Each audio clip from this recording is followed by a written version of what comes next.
Hey everybody, it's Eric from the MMG. Welcome to our channel. Today we're talking a little bit of the end of history. This is a brand new Sandbox RPG that just came out today, December the 10th.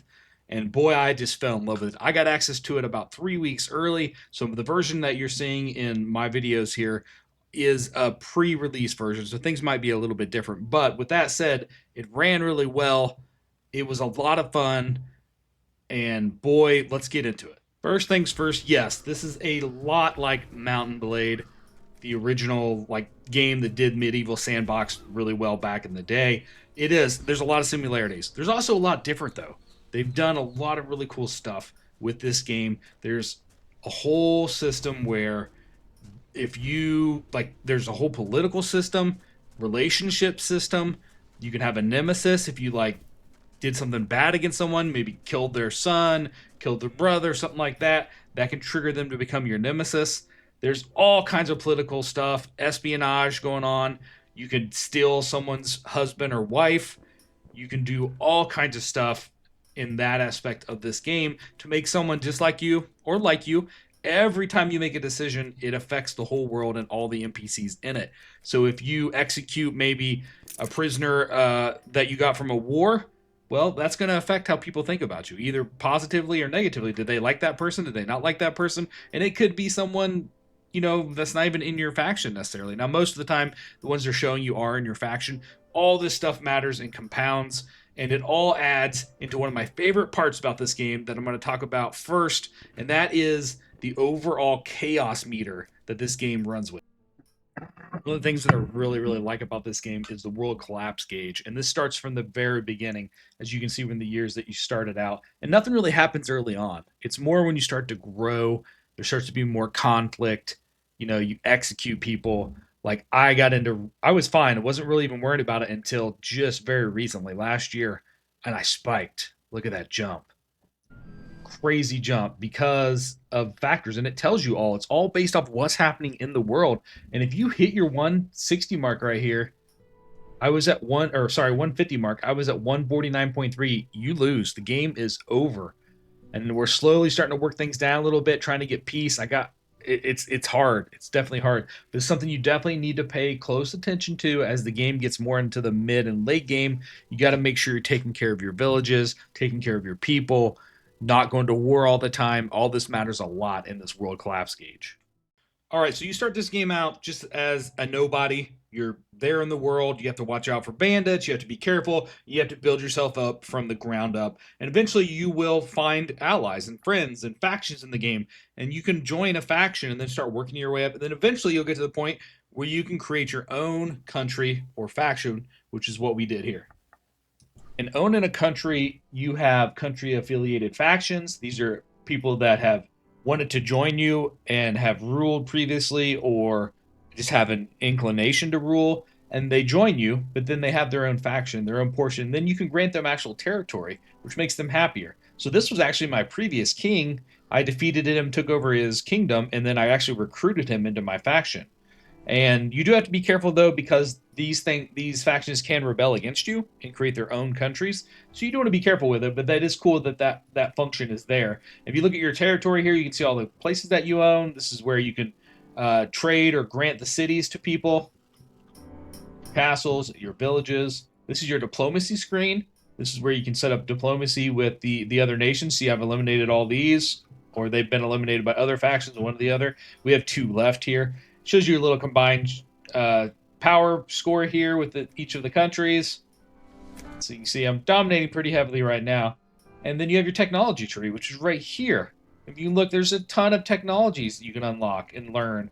Technology goes up to level 6 right now. It's not filled in yet. I think they're still adding into that. Next thing we'll look at is your players. When you level up your player, when you level up here, you have stats and you can put in points and they do different things in the game. They affect, how you do like repairing walls, how you do in combat, your politics, all this different stuff. So you do level up your character as you play. You add more points to them themselves. And then you can see a little brief history of what's happening, the events, all that's happened, different stuff here. It's really kind of neat. You navigate the map. Took me a second to get used to it, but I actually really like it. You can see pretty far distance. You see armies coming. You see other buildings around you. When you very first start out, the map is empty. You have to actually explore and find all the settlements and castles and cities on the map. And you'll talk to people in the bars and taverns to help you with your quest. If you're working on a certain quest, you can talk to the barkeep or a patron if there's someone else at the bar. This is where you also hire soldiers. Talking to the barkeep's easy. You can also increase, if you buy a round for everybody, it increases everyone's happiness by 1 in the city.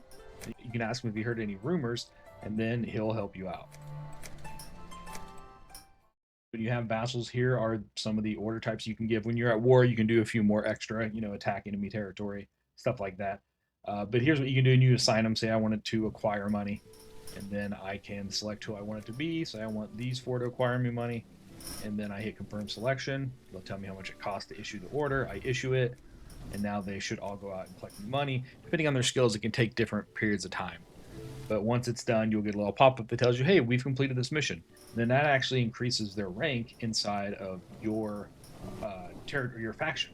And so you can see everybody has a rank.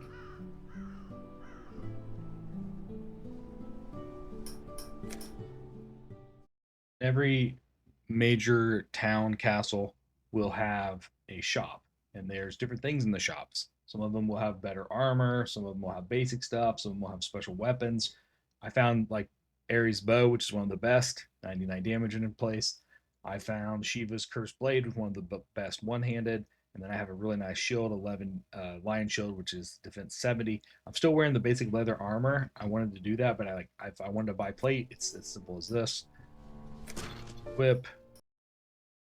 All right, now let's talk about some things that I didn't like about this game. And again, this is an early preview version. It may change on release. My least favorite thing about this game is the combat. Now, you can order your troops to do different things.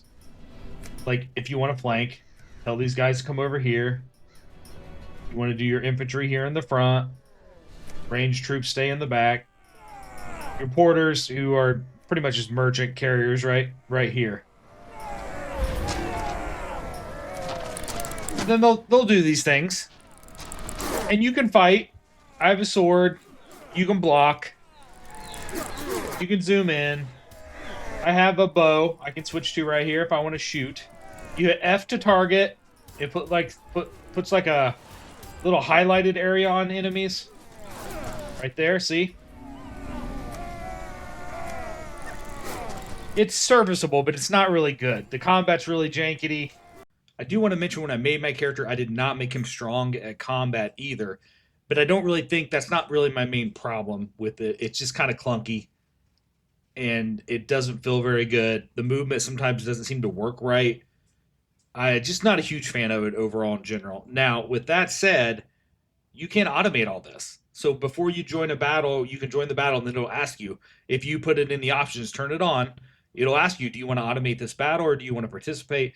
It's so much better, at least from my perspective, to just automate it. I think my whole troops do better, to be honest, because I'm not there messing things up. So that's just me personally. And again, maybe if you made a fighter character and you spent some time with it, it could be good, but it was not my favorite part of this game by far.